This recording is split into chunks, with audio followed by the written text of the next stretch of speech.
What's up, y'all? Just wanted to start this video off by thanking y'all for the support on the last video. Really great to see, but we have 80 quarterbacks to rank, so let's just get into it. So tier 1 is the elite quarterbacks, and this tier is going to get started off with Patrick Mahomes. He's obviously the best quarterback in the NFL. Like, there's no competition at all for being the best in the league. He can do things no one else can do. He is the greatest quarterback of all time, in my opinion. Doesn't have, like, the rings of Tom Brady, obviously, but hasn't played nearly as long. He's never had a season where he's not played in the AFC Championship. Like, it's unbelievable. The number 2 quarterback is Joe Burrow.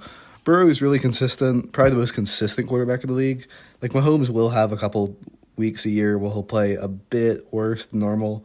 Burrow is pretty much solidly elite every single week. But the thing is, he's just not capable of doing certain things that Mahomes can do, like the no-look passes and all that stuff. Then number 3, Jalen Hurts, totally emerged last year as one of the best quarterbacks in the league, which isn't entirely surprising for anyone who's been watching him the last couple of years, because he's looked like Russell Wilson quite some time. Looked like a young Russell Wilson in his first start as an Eagle, but it took a little while for him to get to the consistent level he is at now, and he's no doubt top 3. The only reason he's not higher than this and isn't really that much of competition with Joe Burrow is because he's only had 1 year at this level. Number 4 is Josh Allen. Josh Allen's sort of the bottom of the elite group in that he's the top Josh Allen weeks are as good as the top Patrick Mahomes weeks. But the bottom tier Josh Allen weeks are genuinely terrible at times.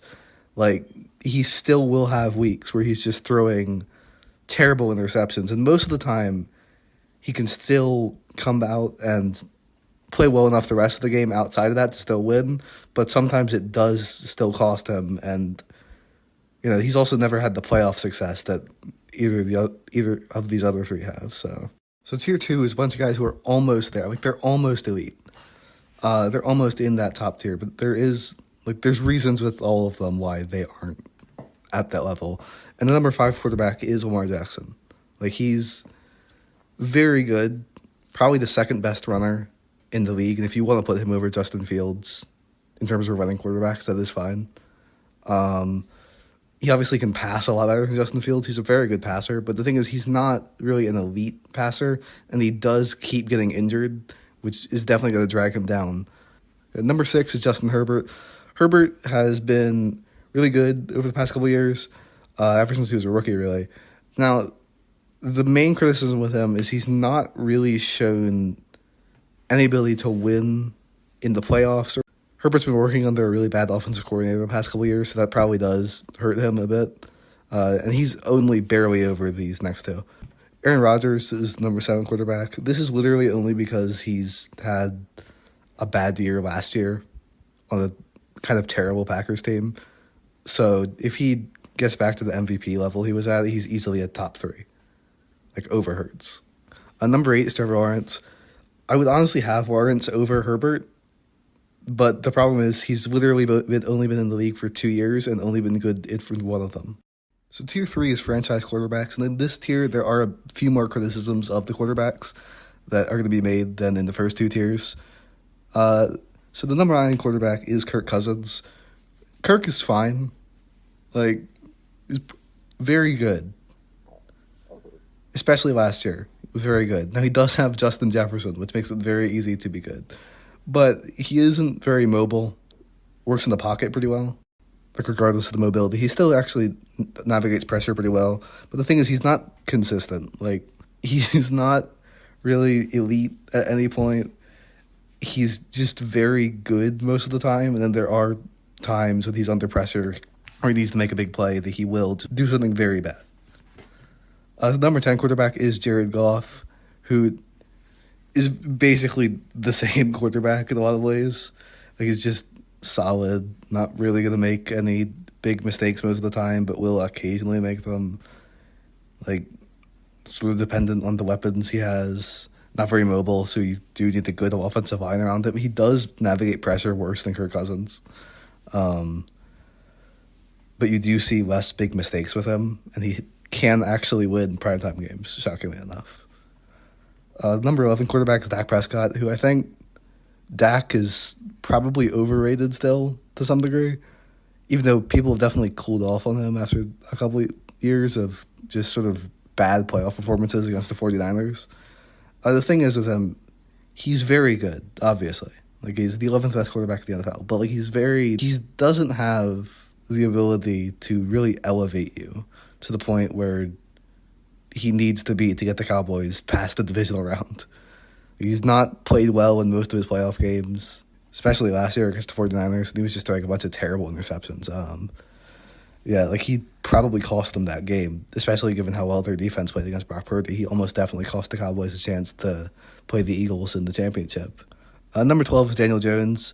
Daniel Jones, probably underrated in that people still focus a lot more on the fact that he had 3 pretty bad seasons in his first couple of years under a lot of terrible coaches, over the fact that once he finally got good coaching, he played well last year and played very well, even with weapons that are not good at all. Like, his number 1 receiver was Isaiah Hodgins, who's fine. He had Sterling Shepard for like 7 games before he tore his ACL. Kenny Golladay was frequently playing for them, which still led the team to the divisional round, despite all that. Geno Smith, another very good quarterback. If we were just judging this off of his ability to navigate the pocket, he'd probably be in the elite tier, honestly. But the thing is, he doesn't really have that strong of an arm. Like, he has a solid arm, but just not a lot weaker than pretty much everyone who we've seen so far. And he also has only played well for 1 year of his entire career. So it is possible that last year was just a complete aberration and that he's actually not good. Tua, very solid. The problem with him, honestly, and the problem with the next 2 quarterbacks after him, is that they can't stay healthy. Major health issues with those at this point. If he can get rid of the concussions, he's probably has a chance of taking the like Kirk Cousins spot, but he also doesn't have a very strong arm. His entire ability to throw deep basically relies on the fact that Tyreek Hill and Jalen Waddle are going to make anyone look good throwing deep. I mean, Skylar Thompson looked very good last year throwing deep to them. So, number 15 quarterback is Kyler Murray, who's also just incredibly underrated. He's not going to play for a lot of this year because of the torn ACL. But when he does play, he's a top 10 quarterback. The thing is, he just hasn't shown that for a while. Mainly because he just hasn't had competent coaching his entire career. Give him, hopefully, a real coaching staff eventually, and he will show that he is that top 10 quarterback. He has played that level in the year or 2 where Cliff Kingsbury's offense was actually working and effective. One of the best runners at quarterback. Probably the most elusive runner at quarterback. One of the more elusive runners in the entire league. Number 16 is Matt Stafford. We've seen him win a Super Bowl very recently, so it does bear the question of why he is at 16, and the main reason for that is, again, just injury. Like, last year, he played about 9 games and didn't look very good for half of them because of a shoulder injury. Shoulder injuries with guys like Cam Newton and Andrew Luck, they're like, if the shoulder injury, and I think Stafford has some back problems as well, these shoulder and back injuries do not go away, and Stafford's definitely getting older. So he may be better than this ranking, or he may be far worse than this, and basically have to retire after this year. Number 17 is C.J. Stroud, which is probably a surprise that he's the number 1 rookie quarterback for me, but honestly, his Ohio State tape was extremely good. It was the most impressive tape I've seen out of the quarterbacks this year of this class, and I may be entirely wrong. A lot of people have Bryce Young over him, but I think C.J. Stroud is the best quarterback. He basically played like a better, more athletic version of Dak Prescott at Ohio State. So if he can be at that level, he's probably a top 10 quarterback eventually after a couple of years in the league. Number 18 is Bryce Young, who a lot of people have over Stroud, and I really don't have any issue with that. Young, also very good in college. A lot harder to have a pro comp for him because he is such a unique play style, especially given his size. A tiny bit under Stroud in the grade. I think like 0.1 under him in terms of their grade. So I really have no major difference between the two. It's just I have to choose one of them to rank above the other one. both of them are going to be very good in the long term and will be solid starters this year. Here's a lot smaller. It's high upside, unproven quarterbacks. These are guys who really have the upside to be in the top 10 and beyond, but just really haven't been able to prove it, either just because they haven't really played or they really haven't played in a situation that allows them to show any real development. And the first one of these at number 19 is Justin Fields. Fields has a lot of hype, understandably, because of how explosive he is as a runner. I think he's the best runner at quarterback in the league. Bears fans finally have hope at quarterback for the first time in I don't even know how long. But he still does definitely need to develop as a passer. He showed some flashes of being a very good passer last year, but still needs to improve that and improve his consistency with that before he can really even be considered a consistent starter level passer. But he's going to be a good quarterback this year in terms of just generating offense, literally only because of his legs. Even if he can't develop his ability to throw, he'll still be pretty decent. And if he can develop his ability to throw, he's probably better than Jalen Hurts. Number 20 is Jordan Love. Jordan Love just hasn't played, essentially. He's played in like 2 or 3 games a year since he's gotten drafted in the 2020 draft. He looked really good in the quarter or two, like the quarter he got against the Eagles last year after Aaron Rodgers went out with an injury. So he looked really good in that time, and every other time he's played recently, he has looked pretty good, but the thing is he's barely played, so I can't really rate him any higher than 20. And number 21 is Anthony Richardson, who is athletically just a combination of Josh Allen and Lamar Jackson, but the problem is he's a very raw passer to the point where a lot of fans of it, a lot of Florida fans weren't even confident about him being drafted in the top 3. So, like, I do believe in him, but it's definitely going to be a push to see if he can live up to the hype. So this next tier is one of the 2 tiers where it's just one guy. This is the Ryan Tannehill tier. It only has Ryan Tannehill because he's not quite a franchise quarterback. I mean, the Titans have tried to replace him now twice with Malik Willis, who we'll get to him, and Will Levis, who they just took in the 2nd round, who's probably the long-term replacement at this point. But he's also substantially better than the rest of these guys below him, so he gets his own tier. He's one of the 2 players who actually gets his own tier. We'll get to the other guy later. So the next tier is lower upside, unproven quarterbacks. These are guys who haven't proven themselves entirely, but I think also have less upside than the guys in the high upside tier like Justin Fields. So the best one of these is number 23, Brock Purdy. Purdy really showed a lot of pretty good traits last year, but at the same time, he only played in about 8 games, so it's sort of hard to tell if the reason he was as good as he was just because teams really didn't have any tape on him. But we'll see if he can keep it up this year. If he can definitely get higher than this spot. But, yeah. Number 24 is Mac Jones. Mac Jones was pretty good this rookie year, but the problem is last year he just sort of fell off a cliff.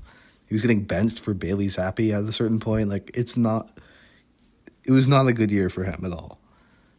And a lot of that does probably come down to the fact that they had Matt Patricia as his offensive coordinator, who's a bad defensive coordinator and an even worse offensive coordinator. Probably the worst decision Bill Belichick has ever made to make him the OC. So hopefully that didn't ruin Mac Jones and he can turn it back around. But at the moment, he's here at 24. Number 25 is Kenny Pickett. Pretty good rookie year. Not great. Threw more interceptions than touchdowns, I'm pretty sure. But, solid game manager essentially his first year. He can run a bit. Not really too much to say about him, honestly. Just hope he can get better than the 25th spot before the Steelers have to make a decision on paying him or not. Number 26 is Will Levis, who I just talked about in the Tannehill tier. Will Levis he was projected to be a first-round pick and fell out of the first round, I think surprising basically everyone, and ends up on Titans, where he'll probably not play at all this year. And I don't think he has the same upside as guys like Anthony Richardson or Bryce Young or CJ Stroud, and I don't think he's really going to be... If he played now, he'd probably be fine, but he wouldn't be great. So, honestly, I think he has to be in this tier. He is a top 30 quarterback just coming into the league, because he was pretty good at Kentucky. But the thing is, I just don't know how much upside he has in the NFL, and I don't know how... Tier 7 is mid. No real explanation needed for that. The number 27 quarterback is Derek Carr. Very mediocre for the Raiders last year. Probably his worst year for the Raiders in a while. There's a reason he got cut. The Saints signed him, and they're hoping he can become a legit starting quarterback again. I just kind of don't see it. Number 28, Jimmy Garoppolo. Just the replacement the Raiders brought in for Derek Carr, and not a great replacement, to be honest. He's worse and also more injury prone and also way less mobile. Like, Jimmy Garoppolo is fine. It's okay. He can start. They're probably going to want to replace him relatively soon. He failed his physical before they signed him. He's healthy enough now, but he probably won't play the full season. Yeah. Number 29, Andy Dalton. Just another guy. He's sort of mediocre. Pretty good backup to help Bryce Young develop in Carolina, I'd say. Had a surprisingly good year for the Saints last year, but he's not really a great player at this point. Like, is just kind of mid. And number 30, Jacoby Brissett, is, he was fine for the Browns. He was better than Deshaun Watson for the Browns definitely last year. He was just okay. Nothing really special. We know who Jacoby Brissett is at this point. He's just a very solid backup fringe starter type who can win you some games, but, you don't want him as your starter long term. I'll say that much. Tier 8 is some guys who have basically proven nothing at the NFL level, but they do have a chance to be good. I'm basically ranking these guys in terms of how much I believe in them to be good, because they really haven't shown anything to prove that they are good or not good in the NFL. And so number 31 is Sam Howell. He started one game in the NFL so far as a 5th-round pick, so I can't really rank him too high. He did look pretty good in that game for Washington, though. He's probably going to be their starter this year, though they do have Brissett if he's bad. So I do kind of believe in him. Trey Lance at 32, I believe in substantially less, but he also has a lot higher upside. Really good arm, really athletic, but the thing is he's played 5 games as a starter in the NFL, I think. Didn't really play as a rookie. Played 2 games to start this year. Got injured. Didn't really look great in any of these games. So it's just kind of hard to tell at this point. And they have Brock Purdy, who's shown a lot more than he has on the roster. So I feel like Lance is probably not going to get much of a shot this year. Honestly, I feel like the Niners are probably going to trade him in the long run. And then number 33 is Desmond Ridder. I really don't get the hype with him. Like, he's really frustrating to watch because you'll occasionally get these plays that are amazing, but then he'll just completely whiff on a 3-yard throw to his running back out of the backfield. Like, he's just completely inconsistent. I do not see the hype with him. I don't think he's going to go anywhere for the Falcons long term. He's going to be their starter this year, but I would not be happy with that if I was a Falcons fan. Tier 9 is 2 guys who were absolutely terrible last year, but they do have a shot to maybe get back to the elite level they've played at before again. Number 34 is Deshaun Watson. Did not play last year for the first 10 weeks of the season for obvious reasons related to his crimes. Terrible person. and last year was a terrible quarterback. I really hope he does not return to form. I hope he's terrible this year because he's a terrible person. And then number 35, Russell Wilson. I really don't think he's gonna make a comeback. He didn't look good his last year and a half in Seattle. As a Seahawks fan, I can say that with full confidence. And then he looked absolutely terrible for the Broncos last year. I think he's just washed at this point. He's a guy who relies a lot on arm strength and mobility,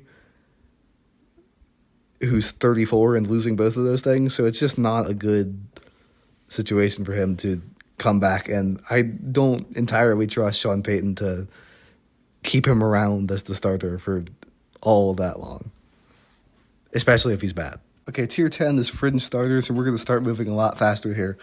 Gardner Minshew, at number 36, was pretty decent for the Eagles in 2 games last year. He's shown he can start for teams going back to the time it was with the Jaguars. But, he's probably not even going to start very long for the Colts this year before they hand it over to Anthony Richardson. So, he's fine. 37, Sam Darnold, definitely the third quarterback in that 49ers rotation. I feel like he's probably going to end up the backup this year, especially if they trade Trey Lance. But you don't want him starting over Brock Purdy. Was decent for the Panthers last year, but, don't want him as your starter, definitely. Number 38, Mike White, solid for the Jets, not mobile, can do some things, decent processor, whatever, decent backup for Tua. Taylor Heineke, if Desmond Ridder is a complete disaster, Heineke's probably going to start for the Falcons, but they seemingly believe in Ridder, so he's probably not really going to play. Heineke's kind of just a worse version of Brock Purdy, to be honest, but yeah. Tyler Huntley was fine. Pro Bowler last year, threw 2 touchdowns. Shows how much of a joke the Pro Bowl alternates are at this point. Pretty solid backup behind Lamar Jackson. You hope he's not playing, but he could probably play. He might get a starting job somewhere eventually. Who knows? He hasn't really played that much. He's the guy of this tier who has the most potential to be better long term, other than Hendon Hooker. Hendon Hooker is probably not going to play this year because he's coming off the ACL tear. He's a 3rd-round pick. He's 26. Did look pretty good in college for Tennessee, but, just sort of a solid backup for Detroit right now. Maybe he'll take over from Goff eventually. And then number 42 is Baker Mayfield. Mayfield also does have some upside to get out of this tier and back to being a real starting quarterback like he was for the Browns, but it feels like his confidence has just been completely lost, a sense similar to Carson Wentz at this stage. And, I just don't really believe that he's going to rebound. Maybe he can, but apparently he's losing the QB competition in Tampa to Kyle Trask, which is a terrible sign for him. Tier 11 is the second single-player tier. It's just the Dorian Thompson-Robinson tier. I went into more detail on my thoughts on him in the my most recent video before this one, so go check that out if you want to see more detailed thoughts on him. But honestly, I think he has very good potential. He's also better than any of the guys in this next tier immediately, in my opinion. He just reminds me so much of a young Jalen Hurts that I think he's going to reach that potential if he gets a real shot at play. Tier 12 was career backups, and I feel like we're probably going to get through this tier pretty fast, even though there's a lot of players in it. Cooper Rush, fine, backup for the Cowboys, probably the best of these guys. Not really mobile, but he can do a couple things. Bailey Zappi, took over for Mac Jones last year for a couple games. Patriots fans wanted him to replace him, but he's just doesn't really have much physical talent, not really a runner. He's just very much a career backup type. Mitch Trubisky started for the Steelers for several games last year. I did believe in him coming into last year, but, after a year in Buffalo as a backup, I thought maybe he could turn into a capable starter, but it's just not what he is at this point. He's just going to be a backup for the rest of his career. Davis Mills at number 47 is sort of a similar situation.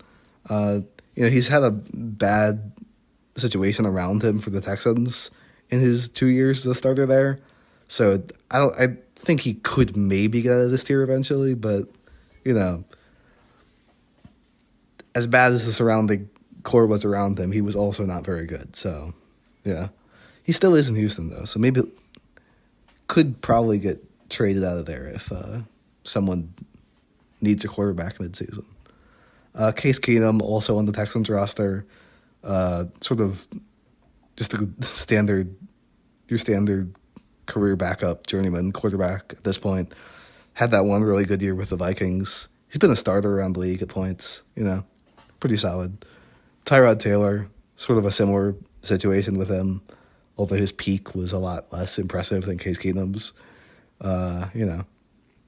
Solid backup for Daniel Jones. Taysom Hill, sort of a weird guy to rank at quarterback. I think he's actually a pretty solid quarterback when he gets the chance, but he gets used in so many weird roles as a tight end, a running back, just wildcat quarterback, that it's kind of hard to gauge with him. So, 50th, part of a really deep Saints quarterback room that's going to have someone leave it eventually. Number 51 is P.J. Walker. If Justin Fields is just a complete disaster this year, he could play, or if Fields gets hurt, given how much he scrambles. But, Walker's fine. Former XFL guy who was really good there. Marcus Mariota, complete disaster for the Falcons last year. But, maybe he'll be a decent backup for the Eagles. Teddy Bridgewater, the first free agent on this list. He was kind of bad for the Dolphins last year, but this is mainly just going off of how he's been okay in previous years. But he was definitely worse than Skylar Thompson and definitely worse than Tua. 54, Jameis Winston. The fact that he's the third best quarterback on the Saints, someone in that quarterback room is getting moved, especially when they have Jake Haener, who we'll get to later. Jameis was fine. Kind of wild. Mariota and Jameis were top 2 picks in the draft back in 2015, and now this is where they're at 8 years later. Backups or third stringers in the case of Jameis. It's not ideal. Stetson Bennett, 40-year-old rookie or whatever. No, I'm joking. Was solid at Georgia. I think he could probably play pretty well. Kyle Trask, he is actually winning the starting job for the Buccaneers so far, it looks like. So that could be interesting to see what he does. He hasn't really played, so I'm not saying he couldn't get out of this tier. He just really hasn't played, and him as a prospect looked like a backup type. But who knows? Could surpass this. Jarrett Stidham got some starts for the Raiders last year at the end of the season. Looked really good in the first one and then not in the second one. So, fine backup for Russell Wilson. Then Skylar Thompson got a playoff start for the Dolphins last year after Tua and Teddy Bridgewater both got hurt. Another guy where he's just sort of solid. Not really much to say here about him. Played okay in the playoffs against the Bills, almost won that game. And then Colt McCoy, if he's playing for the Cardinals, that's not ideal. He's like 36, probably the weakest arm of any quarterback in the league. Tier 13 is high upside prospects. These are guys who I do believe in, but are also just so raw that's kind of hard to rank them any higher than this. Clayton Tune for the Cardinals. Ideally, he should be starting if in those games where Kyler isn't there. I did grade him pretty high at Houston, but it's not a very high level of competition at Houston compared to a lot of these teams. So, bit hard to judge.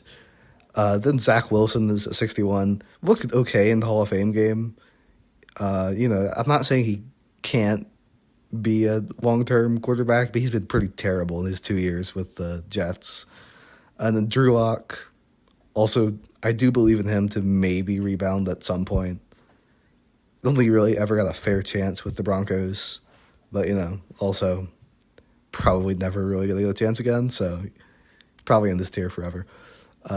Jake Haener, just another one of the Saints quarterbacks that in that incredibly deep Saints room, was pretty good at Fresno State. Believe in him somewhat. Matt Corral, probably going to get traded out of that Panthers room at quarterback at some point. Got hurt in preseason last year and didn't get to play as a third-round pick for them, and then they took Bryce Young this year, so he's probably never really going to get any chance on the Panthers, but, could be interesting on some other team. And then Malik Willis did not look like a quarterback last year, honestly. The Malik Willis hype train has completely fallen off for good reason. Maybe he can do something again someday. Maybe.